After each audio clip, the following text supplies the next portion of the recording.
When I saw this tweet, which I will quote, Dak Prescott gave away the ball twice in a narrow loss to the 49ers in a matchup the Cowboys had a chance to win if they didn't again generate self-inflicted wounds. Now, this is from the Cowboys official Twitter account. And not only was it posted, but it's still up there till this moment. So John Brinkins, talk about friendly fire, and what was your reaction to this tweet? You know, haters gonna hate, lovers gonna love, people are gonna post some stuff that gets taken out of context, people are gonna project all they want for sport. Here's what my assessment is. Dak's contract is guaranteed, isn't it? 2 more years. 2 more years, right? I mean, Yeah. he's gonna make, what is he making right now? 30 what? Yeah, next year is 49, and then the year after that it gets a little tricky. Like, we could get rid of you dead cap pretty low, but I feel you. Yeah, what I'm saying is, dude, like anyone who's like trying to read too much into they're on the hook for a lot of money. They can say whatever they want.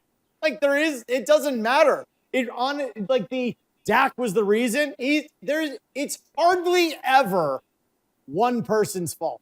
Hardly ever. Because there are a lot of plays that lead up to the one play and whatever. Of course, there are examples where you can say, dude, you missed the little bunny there. But in general, it's never one person's fault.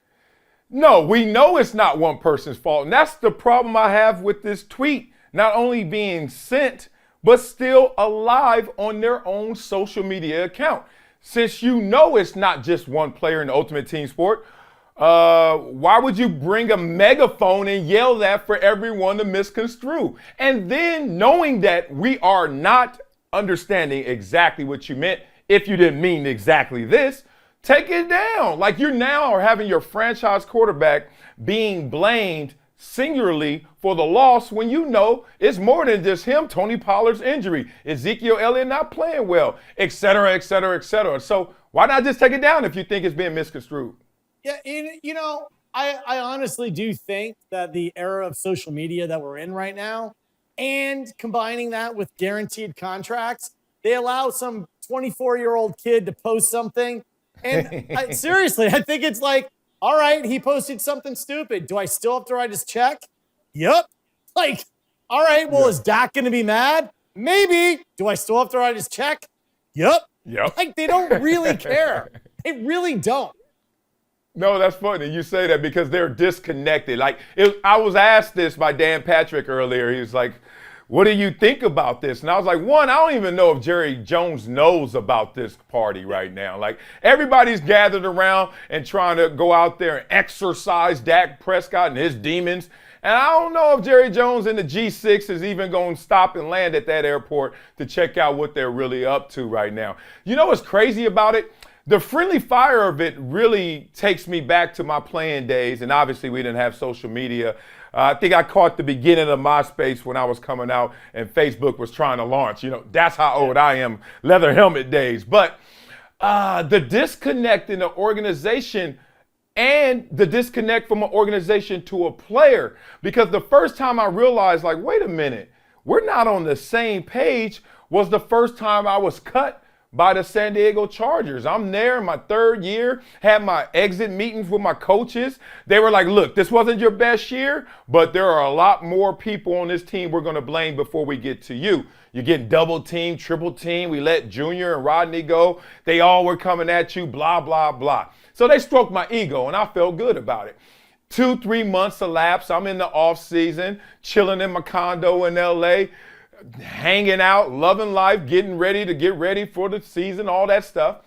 And I'm just, one morning, 8 a.m., I remember it, I turned on the tube, and I was like, oh, I'm laying there. I'm by myself, which is a rare occasion. I'm by myself. I'm just laying there, looking over my feet at the bottom ticker, and literally it read, breaking news, San Diego Chargers release Marcellus Wiley.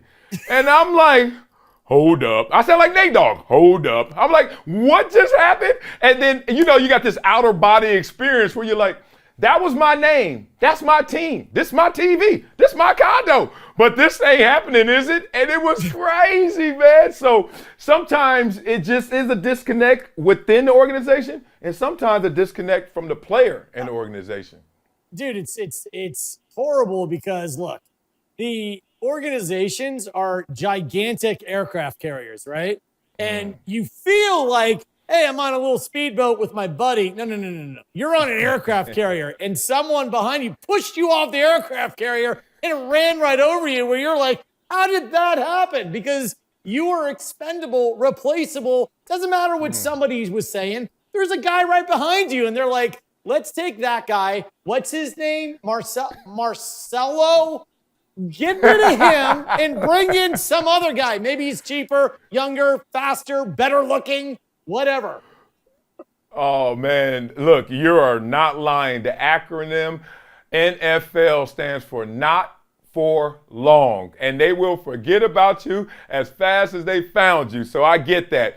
But I did lick my wounds that night and every day after. Oh, I wasn't in the bed by myself after that. Somebody had to make me feel better.